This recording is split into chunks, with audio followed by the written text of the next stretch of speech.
नेहा बजाज आप सभी का बहुत बहुत स्वागत करती हूँ और आज के वीडियो में हमारे साथ जुड़ रही हैं डॉक्टर ज्योति सिंह, जो कि कंसल्टेंट आई केयर प्रोफेशनल है।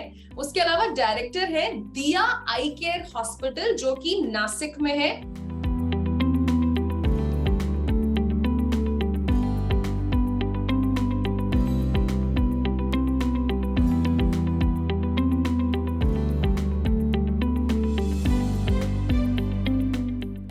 डॉक्टर ज्योति, आपका बहुत बहुत स्वागत है।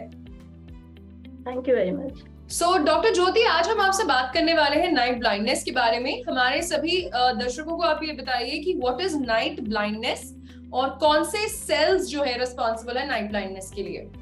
नाइट ब्लाइंडनेस एक ऐसी बीमारी है जिसमें व्यक्ति को कम लाइट में या रात में जब अंधेरा हो जाता है उस टाइम जो व्यक्ति होती है वो अंधेरे में देख नहीं पाती है, या जहाँ पे डिम लाइट होता है वहां पे उसको ठीक से दिखाई नहीं देता है, उसको हम लोग बोलते हैं नाइट ब्लाइंडनेस डिसीज। और इसमें जो होता है नाइट ब्लाइंडनेस में जो सेल्स अफेक्टेड होते हैं आई में, दैट इज रॉड्स, जो एक रेटिना, आई में रेटिना एक पार्ट होता है आई का, तो उसमें सेल्स होते हैं डिफरेंट तरीके के। उसमें रॉड्स करके जो सेल्स है that helps us to see in the dark।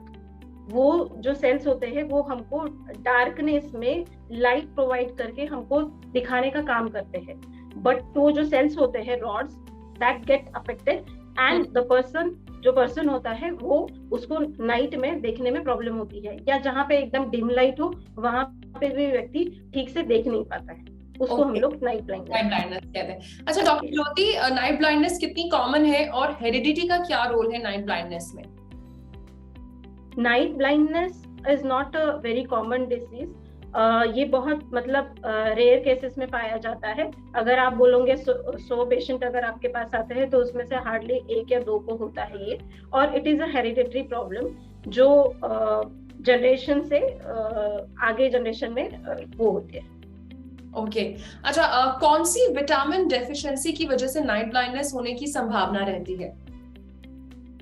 Basically madam यहाँ पे क्या होता है कि नाइट ब्लाइंडनेस बहुत रीजंस है नाइट ब्लाइंडनेस के, बट उसमें जो मेन है दैट इज विटामिन ए।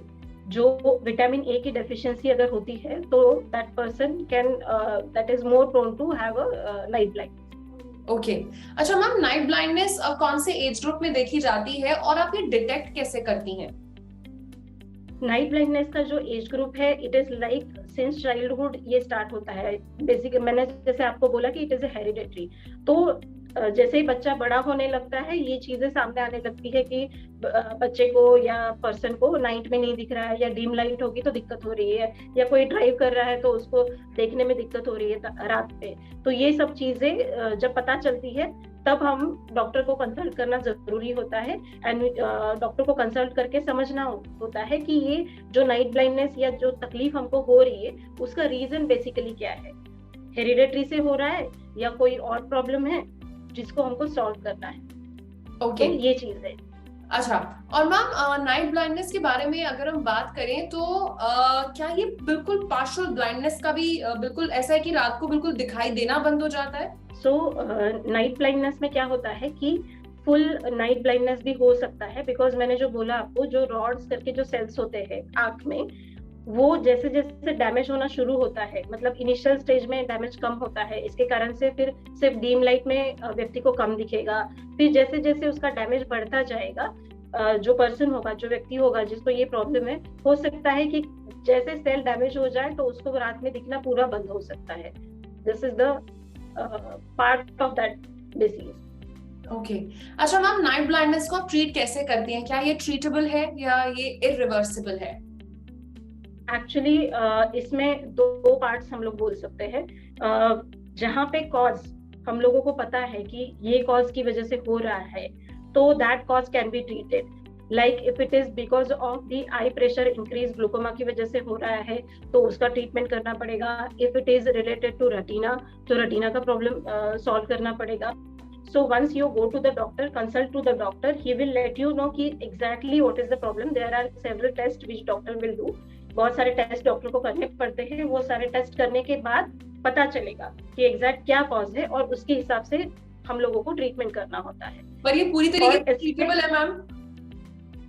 पूरे तरीके से तो ट्रीटेबल नहीं है मैम। इट इज लाइक मैंने जैसे बोला कि कॉजेस के ऊपर डिपेंड करता है। अगर कॉज ही इरिवर्सिबल है, रेटिनल पिगमेंटोजा भी इसको बोला जाता है, तो ये इरिवर्सिबल है, इसको हम लोग रिवर्स नहीं कर सकते। ओके।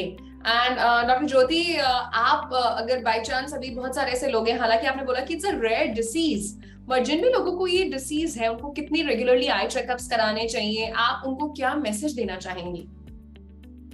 देखिए, जैसे नाइट ब्लाइंडनेस के जो पेशेंट होते हैं उन लोगों को हर 6 मंथ में अपना चेकअप करवाना चाहिए, रेगुलर चेकअप, जिसमें इनको अपने जो आई की कंडीशन है उसके बारे में पता चलता रहेगा, and they will get updated also कि क्या सिचुएशन है, और अकॉर्डिंगली डॉक्टर भी उनको गाइड करते रहेंगे हर स्टेप पे कि उनको अभी क्या करना चाहिए, कौन से टेस्ट के लिए आगे बढ़ना चाहिए और उसके लिए क्या पॉसिबल ट्रीटमेंट होगा। जी, okay.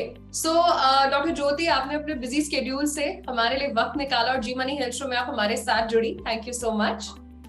Thank you very much ma'am, thank you very much. तो ये थी डॉक्टर ज्योति, जिन्होंने आज हमें नाइट ब्लाइंडनेस के बारे में बताया। हालांकि एक रेयर डिसीज है, लेकिन इसके बारे में भी लोगों को जानकारी काफी कम है। मैं उम्मीद करती हूँ आपको आज का वीडियो पसंद आया होगा, और अपना फीडबैक जरूर शेयर करिएगा। किसी और विषय पर आप चर्चा देखना चाहते हैं वो भी हमें बताइएगा। इसी के साथ मैंने यहाँ बजाज आपसे लेती हूँ इजाजत। मिलेंगे जी मनी हेल्थ शो के एक नए वीडियो में with the new super specialist, new medical expert. Till then keep watching Zee money health show. अच्छी सेहत हमारा वादा।